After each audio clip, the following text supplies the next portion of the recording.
ये केस आपको समझाएगी कि चाहे आप किसी से कितना भी प्यार करो, अगर उसके मुताबिक काम नहीं होगा या अगर वो आपसे सच्चे दिल से प्यार नहीं करेगा, तो वो आपके साथ गलत करने में बिल्कुल भी नहीं कतराएगा। मैं हूँ रूपा और आज हम बात करेंगे दर्शना पवार केस के बारे में। महाराष्ट्र के पुणे डिस्ट्रिक्ट के गुंजे वाले गांव में एक किला है जिसको लोग राजगढ़ किले के नाम से जानते हैं। ये दिन था 18 जून 2023 का। एक व्यक्ति इसी किले में घूमने के लिए गया था। घूमते वक्त वो देखता है कि किले के नजदीक एक खाई में किसी की डेड बॉडी पड़ी हुई है। नजदीक जाकर देखने पे मालूम चलता है कि ये डेड बॉडी किसी लड़की की है। ये व्यक्ति बिना देरी किए नजदीकी पुलिस स्टेशन में कॉल करता है। कुछ देर बाद पुलिस की एक टीम वहां पे पहुंच जाती है। इस लड़की की बॉडी को खाई से बाहर निकाला जाता है। इसके शरीर पे चोट के काफी गहरे निशान थे। साथ ही इसकी बॉडी सड़ना शुरू हो गई थी, जिससे मालूम चल रहा था कि इस बॉडी को यहाँ पे पड़े हुए तकरीबन 7 से 8 दिन हो चुके हैं। पुलिस वहाँ पे छानबीन करती है तो पुलिस को उस लड़की का मोबाइल, उसका एक चश्मा, साथ ही उसका एक वाइट कलर का जूता भी वहाँ पे मिल जाता है। पुलिस उसके मोबाइल से डिटेल्स निकालकर उसके घर वालों से संपर्क करती है। साथ ही पुलिस को ये भी मालूम चलता है कि नज़दीकी पुलिस स्टेशन में 14 जून 2023 को एक लड़की की मिसिंग रिपोर्ट भी फाइल की गई थी। इस मिसिंग रिपोर्ट के आधार पर और मोबाइल से मिले डाटा के आधार पर इसके पेरेंट्स को बुला लिया जाता है। पेरेंट्स अपनी बेटी को पहचान लेते हैं। इस लड़की का नाम दर्शना पवार था, जिसकी उम्र 26 साल थी। अब पुलिस दर्शना पवार की डेड बॉडी को पोस्टमार्टम के लिए भेजकर इस केस की छानबीन शुरू कर देती है। घर वाले पुलिस को ये बताते हैं कि 12 जून 2023 को दर्शना अपने एक दोस्त राहुल हंडोरे के साथ घूमने के लिए राजगढ़ के किले गई थी और उसके बाद से ही ये दोनों लापता हो गए थे। 13 तारीख को इन दोनों के घर वालों ने इन्हें बहुत ढूंढा और उसके बाद 14 जून 2023 को दर्शना पवार और साथ ही राहुल की मिसिंग रिपोर्ट पुलिस स्टेशन में फाइल कर दी गई। लेकिन उसके बाद 18 जून 2023 को दर्शना की डेड बॉडी पुलिस को मिल जाती है। सवाल ये उठ रहा था कि अगर दर्शना की बॉडी मिल चुकी है तो राहुल हंडोरे कहाँ है? क्या इन दोनों के साथ कोई दुर्घटना हुई है और इसी दुर्घटना में दोनों की मृत्यु हो गई है? सवाल यहाँ पे बहुत सारे थे, लेकिन जैसे ही दर्शना पवार की पोस्टमार्टम रिपोर्ट आती है, आधे सवालों का जवाब पुलिस को मिल जाता है। अभी तक पुलिस को लग रहा था कि शायद दर्शना और राहुल के साथ कोई हादसा हुआ है, वो दोनों पहाड़ी से गिरे हैं, लेकिन ऐसा नहीं था क्योंकि दर्शना पवार की पोस्टमार्टम रिपोर्ट में साफ साफ ये लिखा हुआ था कि दर्शना के ऊपर किसी धारदार हथियार से 22 से 23 बार वार किया गया था। साथ ही उसके सिर पे एक भारी पत्थर से भी हमला किया गया था। सीधा सीधा ये कत्ल का मामला था, जिसको पुलिस दुर्घटना समझ रही थी। अब यहाँ पे पुलिस के सामने दो थ्योरीज निकल के सामने आती है। पहली थ्योरी तो ये थी कि दर्शना और राहुल राजगढ़ के किले में घूमने के लिए गए थे। वहाँ किसी ने इन दोनों की हत्या कर दी और हत्या करने के बाद इन दोनों की लाश को खाई में फेंक दिया। इसी के चलते पुलिस उसके इलाके में जाकर राहुल की डेड बॉडी ढूंढने की कोशिश भी करती है, लेकिन उन्हें राहुल की डेड बॉडी नहीं मिलती है।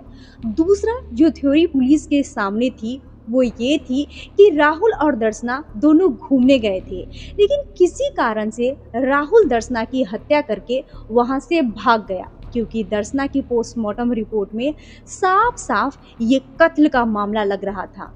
अब इसी के चलते पुलिस की 5 स्पेशल टीमों का गठन किया जाता है। जिसमें से एक टीम को जिम्मेदारी मिलती है कि उस इलाके में जितने भी सीसीटीवी लगे हैं उनकी फुटेज की जांच करनी है। एक दूसरी टीम को दर्शना और राहुल के बैकग्राउंड खंगालने में लगाया जाता है। एक तीसरी टीम को कॉल डिटेल्स का डाटा निकालने के लिए लगाया जाता है। चौथी टीम का काम था कि वो सारे सबूतों और गवाहों को जुटाएगी और पांचवी टीम का काम था कि पूरे डाटा को एनालाइज करके सच्चाई को सामने लाना है। पुलिस इस केस के इन्वेस्टिगेशन बहुत ही सीरियसली कर रही थी। अब सबसे पहले दर्शना पवार और राहुल हंडोरे का बैकग्राउंड खंगाला जाता है, जिसमें मालूम चलता है कि ये दोनों ही अहमदनगर के कोपरगांव टाउन में रहते थे। बचपन से ये दोनों साथ में खेले कूदे, साथ पले बड़े। इन्होंने सारी पढ़ाई लिखाई भी साथ ही साथ की थी।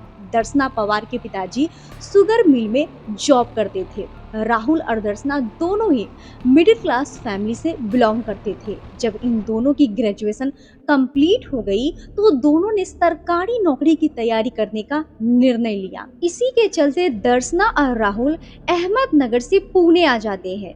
ये दोनों यहाँ आकर MPSC यानी कि महाराष्ट्र पब्लिक सर्विस कमीशन की तैयारी में लग जाते हैं। ये दोनों अलग अलग रूम लेकर पुणे में रह रहे थे।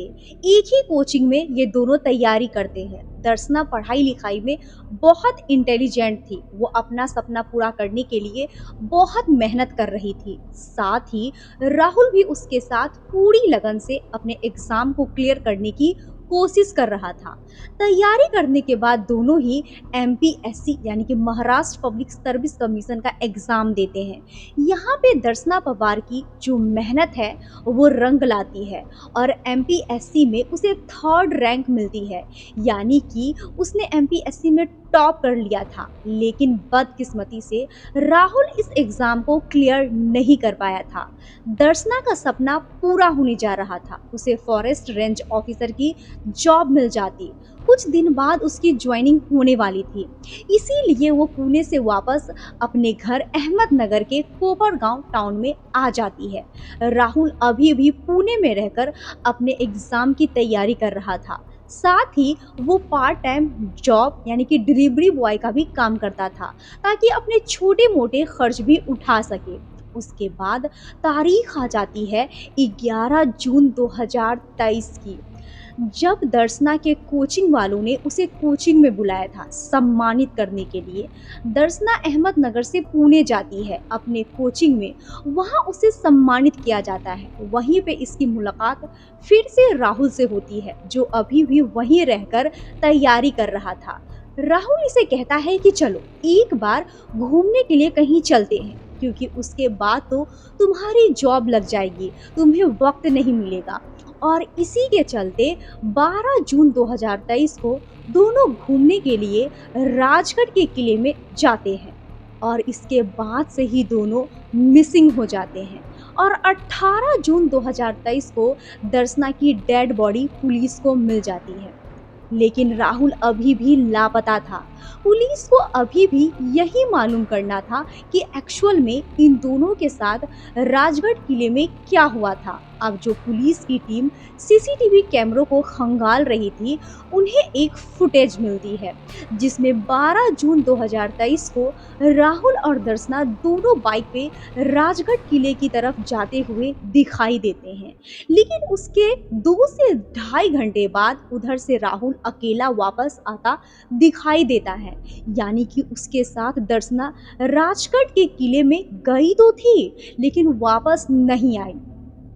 अब यहाँ से ये केस पूरी तरह से क्लियर हो चुका था। अभी तक पुलिस को लग रही थी कि शायद राहुल के साथ कोई दुर्घटना हुई है, लेकिन ऐसा नहीं था, क्योंकि राजगढ़ के किले से राहुल सही सलामत वापस आता हुआ दिखाई देता है।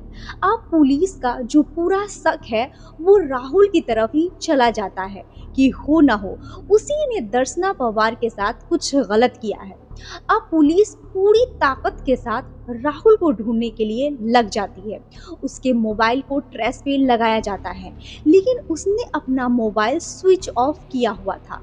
पुलिस वहां भी जाती है जहां वो डिलीवरी बॉय का काम करता था, वो वहां पर भी नहीं था।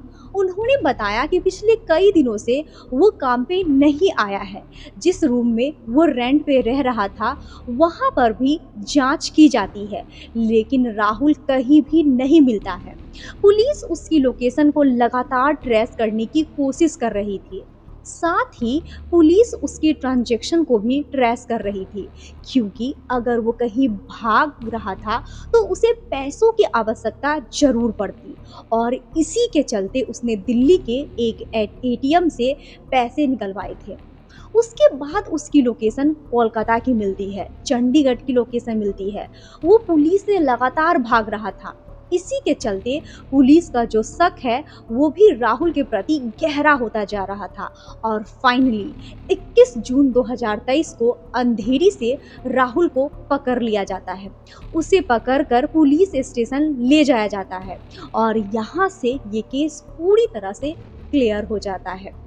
राहुल अंडोरे पुलिस को बताता है कि दर्शना पवार की हत्या किसी और ने नहीं, बल्कि उसी ने की है। 12 जून 2023 को वो दर्शना को लेकर राजगढ़ किले पे गया था, और वहां जाकर उसने एक चाकू से उसके ऊपर कई बार हमला किया। फिर पत्थर से हमला करके उसे खाई से नीचे फेंक दिया। लेकिन सवाल यहाँ पे ये था कि आखिर राहुल ने दर्शना की हत्या क्यों की, जबकि वो दोनों बचपन के दोस्त थे। उन दोनों का बचपन साथ में बीता था। तो राहुल पुलिस को कहता है कि बचपन से ही राहुल दर्शना को पसंद करता था, साथ साथ में स्कूल पढ़ते थे। जब इनकी ग्रेजुएशन कंप्लीट हुई तो ये दोनों रिलेशनशिप में आ गए। ये दोनों एक दूसरे से प्यार करते थे। इसी के चलते दोनों ने फैसला किया कि ये एमपीएससी की तैयारी करेंगे, अच्छी जॉब लग जाएगी तो उसके बाद शादी भी कर लेंगे। पुणे जाकर इन्होंने तैयारी की, लेकिन यहाँ पे दर्शना पवार की तो जॉब लग जाती है। उसे फॉरेस्ट रेंज में ऑफिसर की पोस्ट मिलती है, लेकिन राहुल को जॉब नहीं मिल पाती है। अब उसके बाद दर्शना वापस अपने घर आ जाती है। उसके बाद दर्शना अपने पेरेंट्स से राहुल के साथ शादी करने की बात करती है, लेकिन पेरेंट्स दर्शना को कहते हैं कि राहुल के पास कोई जॉब नहीं है, तुम्हारी अच्छी जॉब लग चुकी है, तुम्हारे पास हजार ऑप्शन है, और हम तुम्हारे लिए इससे भी बेहतर लड़का ढूंढ लेंगे। दर्शना अपने माता पिता की बात मान लेती है, और इसी के चलते वो राहुल से अब दूरियां बनाना शुरू कर देती है। वो फोन पे उससे ज़्यादा बातें नहीं करती थी, वो उसे इग्नोर करना भी शुरू कर दिया है। अब उसके बाद ऐसे ही समय बीतता गया। राहुल अभी भी तैयारी में लगा हुआ था। उसे उम्मीद थी कि जब उसकी जॉब लग जाएगी तो फिर से दर्शना के घर वालों से बात करके इन दोनों की शादी हो जाएगी। लेकिन इसी बीच राहुल को मालूम चलता है कि दर्शना के घर वाले उसके लिए लड़की की तलाश कर रहे हैं, क्योंकि राहुल की फैमिली दर्शना की फैमिली के आसपास ही रहती थी। तो घर की जो सारी बातें हैं वो इधर से उधर आ जाती थी। अब यहीं पे जो राहुल है वो बिना देरी किए दर्शना के घर पे जाता है, उसके माता पिता से बात करता है और शादी की डिमांड रखता है। लेकिन दर्शना के पेरेंट्स इसकी शादी करने से साफ साफ इनकार कर देते हैं। वहीं बराबर में खड़ी दर्शना भी इस बात से इनकार कर देती है। वो राहुल को कहती है कि वो अपने माता पिता की पसंद से ही शादी करेगी। यहाँ पे राहुल को बहुत ज़्यादा एम्बेरसमेंट फील होता है। उसे ऐसा लगता है कि दर्शना ने अपने माता पिता के सामने उसकी बेइज्जती की है। उस टाइम तो राहुल चुपचाप वहाँ से चला जाता है, लेकिन अब उसने मन बना लिया था कि वो अपनी बेइज्जती का बदला जरूर लेगा, और इसी के लिए चाहे उसे दर्शना की हत्या ही क्यों न करनी पड़े। अब राहुल को मालूम चलता है कि 11 जून 2023 को कोचिंग वालों ने दर्शना को सम्मानित करने के लिए बुलाया है। उसी दौरान राहुल की मुलाकात फिर से दर्शना से हो जाती है। वो उसे मीठी मीठी बातें करके फंसा लेता है और कहता है कि एक आखिरी बार मेरे साथ घूमने चलो, थोड़ा टाइम स्पेंड करेंगे। इसी के चलते 12 जून 2023 को दर्शना राहुल के साथ घूमने के लिए राजगढ़ के लिए चली जाती है। वहाँ पे जाकर राहुल फिर से दर्शना से यही कहता है कि मेरे साथ शादी कर लो, लेकिन दर्शना साफ-साफ इनकार कर देती है और वो कहती है कि अब वो अपने घरवालों की पसंद से ही शादी करेगी। राहुल ने पहले ही मन बना रखा था कि अगर ये शादी करने के लिए मान जाएगी तो ठीक है, नहीं तो इसका कत्ल कर देगा। इसीलिए पहले ही वो अपने साथ एक चाकू लेकर आया था और दर्शना की बातें सुनते ही राहुल उस पर चाकू से हमला कर देता है। उसके बाद एक भारी पत्थर से उसके सिर पे वार करता है और फिर उसे राजगढ़ किले की खाई में फेंक देता है और वहां से भाग जाता है। उसके बाद 18 जून 2023 को एक व्यक्ति को ये डेड बॉडी दिखती है, जिसके बाद ये पूरे मामले का खुलासा होता है। दर्शना की हत्या करने के बाद राहुल लगातार इधर-उधर भाग रहा था। कभी वो पुणे जा रहा था, कभी चंडीगढ़, कोलकाता या फिर दिल्ली। उसे लग रहा था कि कुछ दिन बाद ये मामला ठंडा पड़ जाएगा और उसकी तलाश खत्म हो जाएगी। लेकिन 21 जून 2023 को ही राहुल पकड़ा जाता है। तो आज की कहानी यहीं पे समाप्त करते हैं। तो इस पूरे घटनाक्रम को सुनाने का उद्देश्य आपका दिल दुखाना नहीं है, आपको परेशान करना नहीं है, बल्कि आपको सचेत करना है, आपको जागरूक करना है। बाकी इस कहानी के बारे में आपकी क्या राय है, कमेंट कर ज़रूर बताएं। वीडियो अच्छी लगी हो तो दोस्तों के साथ शेयर ज़रूर करें और ऐसे ही क्राइम से जुड़ी वीडियोज़ देखने के लिए हमारे चैनल को सब्सक्राइब करना ना भूलें। धन्यवाद।